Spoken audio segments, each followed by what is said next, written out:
সাবেক মন্ত্রী দীপু মনি গ্রেপ্তার। সাবেক সমাজ কল্যাণমন্ত্রী দীপু মনিকে গ্রেপ্তার করেছে পুলিশ। আজ সোমবার সন্ধ্যায় রাজধানীর বারিধারা এলাকা থেকে তাকে গ্রেপ্তার করা হয় বলে পুলিশের পক্ষ থেকে জানানো হয়েছে। আজ রাত ৮টার দিকে দীপু মনিকে গ্রেপ্তারের তথ্য জানায় ঢাকা মহানগর পুলিশের গণমাধ্যম বিভাগ। দীপু মনি বাংলাদেশ আওয়ামী লীগের যুগ্ম সাধারণ সম্পাদক। তিনি এর আগে আওয়ামী লীগ সরকারের পররাষ্ট্র ও শিক্ষামন্ত্রী ছিলেন। ছাত্র জনতার আন্দোলনের মুখে ৫ আগস্ট শেখ হাসিনা পদত্যাগ করে দেশ ছাড়ার পর আত্মগোপনে চলে গেছেন আওয়ামী লীগ এবং এর সহযোগী ও ভ্রাতৃপ্রতিম সংগঠনের নেতারা। আত্মগোপনের তালিকায় আছেন সাবেক মন্ত্রী, সরকারি কর্মকর্তা ও রাষ্ট্রের বিভিন্ন গুরুত্বপূর্ণ পদে দায়িত্বরত ব্যক্তিরা।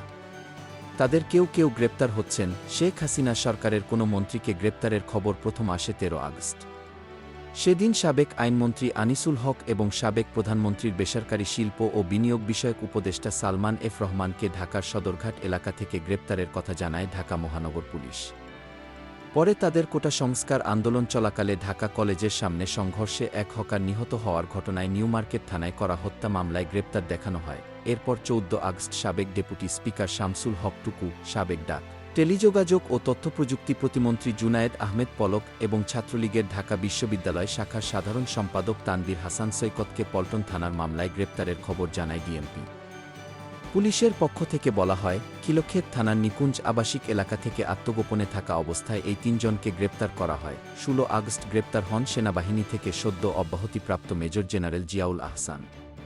তিনি সর্বশেষ টেলিযোগাযোগ নজরদারির জাতীয় সংস্থা ন্যাশনাল টেলিকমিউনিকেশন মনিটরিং সেন্টারের এনটিএমসি মহাপরিচালক ছিলেন।